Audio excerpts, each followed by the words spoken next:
Mesdames et messieurs, bonsoir et bienvenue dans cette édition d'information dont voici le sommaire.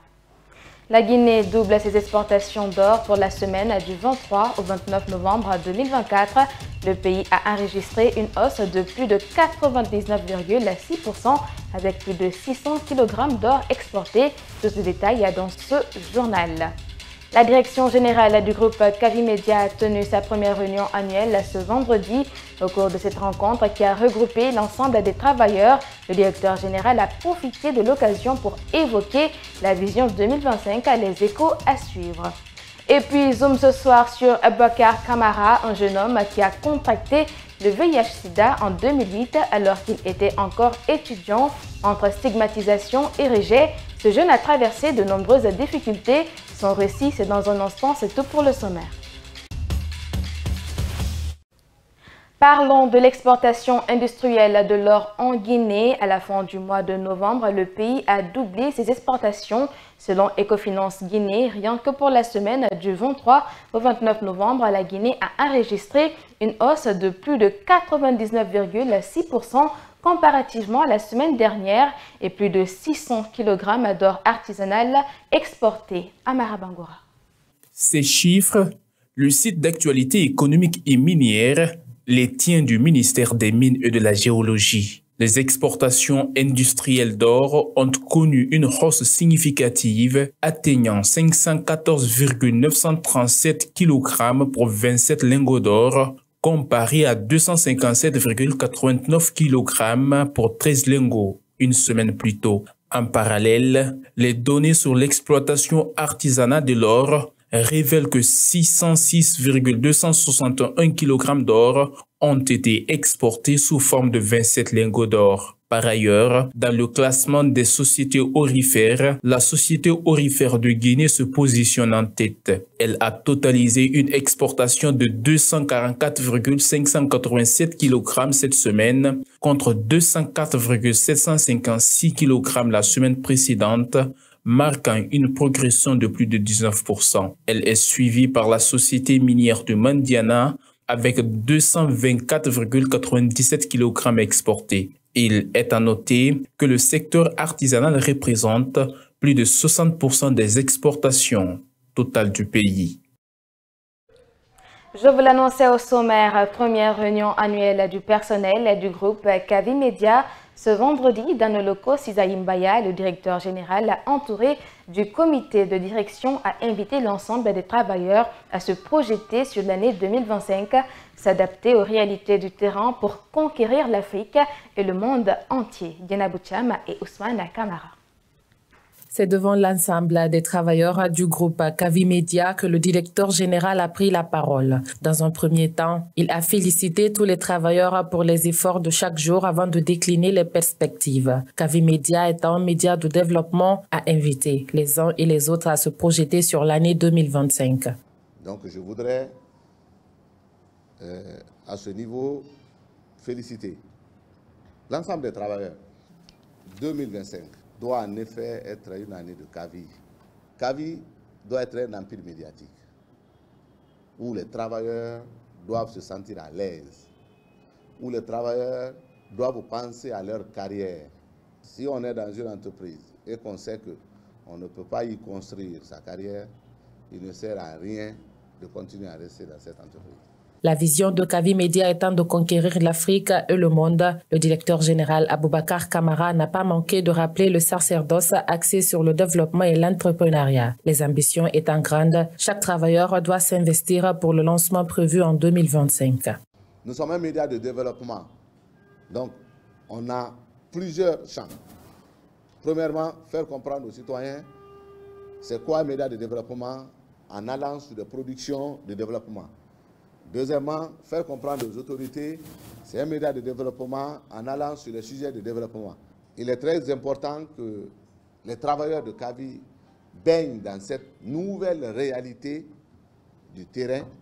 Un échange qui booste les responsables et travailleurs. Chacun se met déjà dans la dynamique afin de permettre à Cavi de régner médiatiquement sur le toit du monde.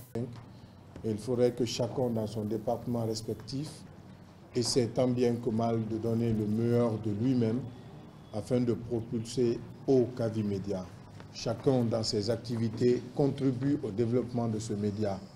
Mais la vision n'étant pas guinéenne, il faudrait que chacun puisse s'impliquer ou s'investir afin de conquérir l'Afrique et le monde. Et avec un grand espoir que 2025 sera vraiment une année de prospérité pour le média, vu qu'on a déjà un programme bien établi. Et j'avoue que j'ai bien aimé cette rencontre, ça nous a vraiment outillés sur quoi faire au cours de l'année 2025. Kavi Media, seul média de développement en Guinée, se lance déjà à la conquête de l'Afrique et du monde. Composé d'une télé, d'une radio et d'un site d'information, Kavi Media veut atteindre cet objectif. À présent, ce communiqué du parquet de Dixine à la suite de l'arrestation du journaliste Habib Marwan Kamara. Le parquet près le tribunal de première instance de Dixine a appris par voie de presse que dans la soirée du mardi 3 décembre 2024, le nommé Habib Marwan Kamara, journaliste et administrateur général du site d'information dénommé www.lerévélateur224.com, a été arrêté au quartier Lambani, commune de Lambani, par des individus qui arboreraient des tenues gendarmes ou militaires. Cette arrestation opérée sans ordre des autorités constituées et hors les cas prévus par la loi a amené le parquet à requérir la direction centrale de la police judiciaire à l'effet de procéder à une enquête complète et minutieuse par rapport au fait d'arrestation arbitraire, séquestration de M. Habib Marwan Kamara.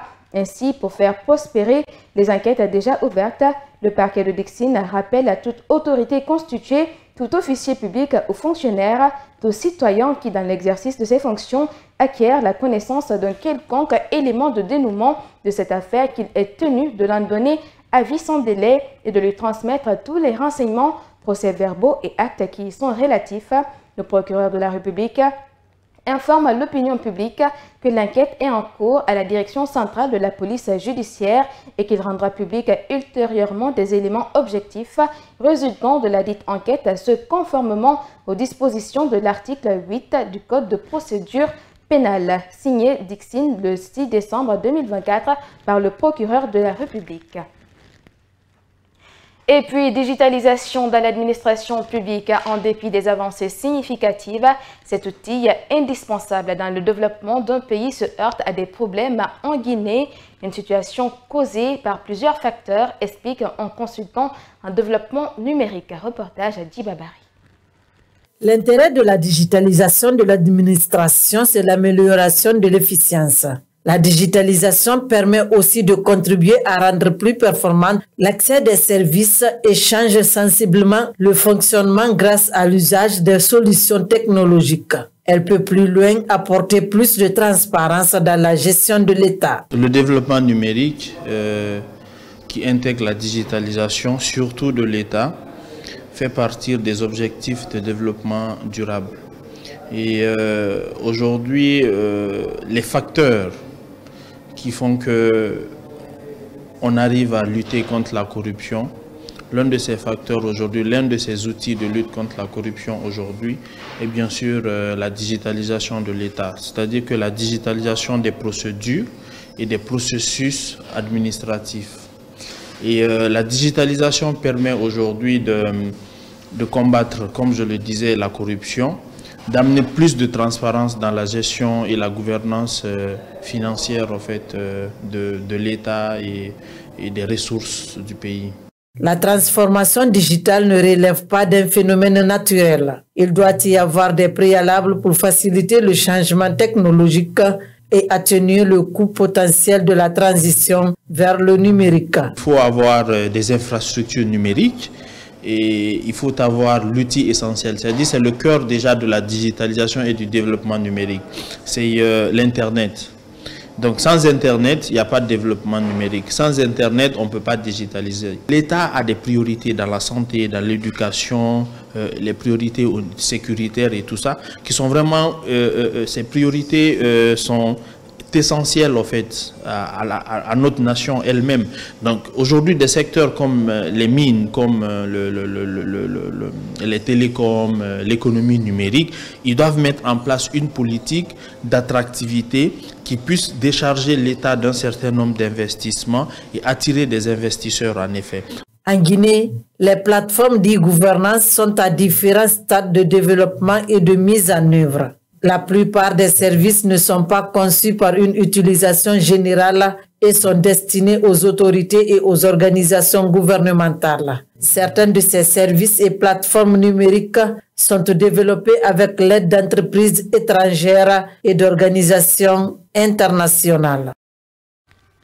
Dans l'actualité, toujours 4 personnes accusées d'opérer à main armée à Conakry et environ ont été présentées ce vendredi à la Direction nationale de la police judiciaire. Elles seront mises à la disposition de la justice afin de connaître leur sort si toutefois les faits qui leur sont reprochés sont confirmés. En attendant, les enquêtes se poursuivent pour identifier leurs complices. On se le Baldé pour en savoir davantage. Parmi les 4 personnes présentées par la police, il y a une qui est accusée d'avoir participé à l'assassinat de l'opérateur économique Elhaj Hassimiou Diallo à Kobaya au mois d'août dernier. Ces accusés de banditisme opèrent dans le cadre du vol à main armée à Conakry et environ. La police, dans son rôle régalien de sécuriser les citoyens, appelle à la collaboration de tout un chacun pour dénoncer les bandits. Mamadou Diallo, alias Garnet ou Soufiane, âgé de 29 ans, se disant chauffeur de camion. Il était activement recherché par nos services pour avoir participé à l'assassinat de Elhaj Hassimiou Diallo à son domicile, 6 à Kobaya Kinifi. Il reconnaît avoir participé aussi à d'autres opérations. Il a signalé que les 3 premiers individus sont tous des repris de justice. La Direction générale de la police nationale, fidèle à son idéal d'assumer pleinement la sécurité des personnes et leurs biens, en appelle la collaboration de chacun et de tous. Un pistolet, un ordinateur portable et des téléphones ont été saisis avec les accusés. 3 d'entre eux sont considérés comme des repris de la justice pour les mêmes faits.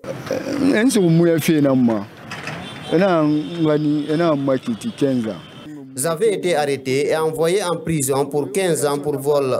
Cette fois-ci, c'est Amadina qu'on m'a arrêté. J'étais en train d'aider des amis à pousser une charrette et l'opération de recherche était en cours par la police et je ne pouvais pas fuir.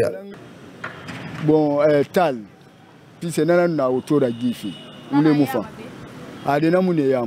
Ces derniers temps, le banditisme a pris de l'ampleur à Conakry et à l'intérieur du pays. Les citoyens se plaignent de cette situation devenue très inquiétante. Le mois de décembre est consacré à la lutte contre le VIH-Sida. Ce soir, nous vous amenons à la rencontre d'Aboubacar Kamara. Cet homme a contracté le virus en 2008 alors qu'il était sur les bancs de l'université à Cancan. Aboubacar Kamara a connu plusieurs formes de stigmatisation qui ont failli lui coûter la vie. Mais avec le traitement continu, Aboubacar Kamara a fondé sa propre famille et vit heureux. Mamadou Tanouba. Aboubacar Kamara a vécu une enfance et une adolescence très épanouie comme tout jeune garçon en bon état de santé. Sa vie a basculé lorsqu'en 2008, alors qu'il était à l'université de Cancan, il commence à développer fréquemment des maladies. Sur recommandation du médecin-chef de l'université, il effectue un déplacement sur Conakry pour faire son dépistage à Ignace Dine. À sa grande surprise, le résultat est positif. Ma première consultation, c'était à Ignace Dine, à l'hôpital Ignace Dine. Je suis parti. Le premier médecin qui m'a reçu me dit « Ah, monsieur Kamara, pour tout problème, allez-y faire d'abord le test de dépistage du VIH. » Je suis parti au laboratoire. Il y a 15 minutes, mon résultat est sorti. Le laboratoire dit à ces éléments « Ah, monsieur Kamara, monsieur qui vient de faire ton test est dedans. » J'ai entendu ça, mais j'ai minimisé sa parole. C'est lorsqu'il m'a donné le bulletin d'examen, le résultat s'était aggravé, j'ai lorgné la feuille, je vois écrit séropositif. Je suis tombé en pleurant. Mon grand frère qui m'avait accompagné ces jours-là a trompé l'apparence des gens et dit « Ah, il a la maladie épilepsie. » C'est ce qui l'a fait tomber. De retour à Cancan pour la continuité de ses études, Aboubacar Kamara connaîtra une stigmatisation qui va l'isoler dans sa maladie. Conséquence, sa santé se détériore davantage. À quelques mois de traitement, je lui ai demandé de faire un transfert pour que je puisse aller reprendre mes cours à Cancan. Arrivé à l'hôpital régional, Le médecin qui était là-bas était en compagnie avec un de mes amis qui était stagiaire là-bas. Dès la sortie du bureau, de son bureau, lui aussi à son tour a dit « Ah, le monsieur qui vient de sortir, c'est ton ami, il a la co-infection. Ça veut dire que ton ami a le VIH et a la tuberculose. » Dès qu'ils ont entendu ça, je ne suis plus revenu à l'hôpital maintenant. J'ai abandonné le traitement, je suis devenu perdu de vie. Son adhésion au sein des associations après son retour à Conakry lui a permis de s'assumer et de poursuivre son traitement. Ce que moi j'ai appris dans l'association, ce que l'association m'a apporté, ma propre famille n'a pas apporté ça dans ma maladie. Aujourd'hui, Aboubacar Kamara est un homme heureux. Le sourire ne quitte jamais ses lèvres. Il est marié et est père d'un enfant non porteur du virus. En tout cas, ma femme n'est pas infectée et mon enfant aussi n'est pas infecté. Le combat d'Aboubacar Kamara est de voir les stigmatisations liées au VIH-Sida complètement bannies et le taux de dépistage monter. Crescendo. Pour finir, la Guinée maintient la 9e place du classement complet de la CAN devant l'Ouganda, le Kenya et le Cap-Vert. Le Sili Handball remporte tous ses matchs en s'imposant ce vendredi 31-17 contre le Cap-Vert en finale de la Coupe du Président. L'équipe guinéenne se tourne maintenant vers la CAN 2026. Germaine Mansaré nous signe ce commentaire. Après avoir battu le Kenya, l'Ouganda, le Sili Handball s'est défait du Cap-Vert en finale de la Coupe du Président ce vendredi au gymnase des Martyrs de Kinshasa. Les filles de Thierry Vincent ont brillé lors de cette Coupe du Président, un tournoi de classement qui a permis à la Guinée de conserver la 9e place comme à la dernière CAN. Logées dans la poule B aux phases de poule, les Guinéennes affichent un bilan de 3 victoires, un match nul et 2 défaites après un total de 6 matchs disputés. Dans cette 26e édition de la Coupe d'Afrique des Nations, l'équipe du Sili Handball qui avait enregistré le départ de nombreuses joueuses cadres était en pleine refondation. Grâce à celles qui ont décidé de rester à l'image de la capitaine Guénaba Touré, Aminata Fofana et Goundouba Girassi, le Sili Handball a pu maintenir son classement depuis 2022. Et voilà, ainsi prend fin cette édition d'information à tous. Merci de l'avoir suivi. On se retrouve très vite sur Kavi TV. Au revoir.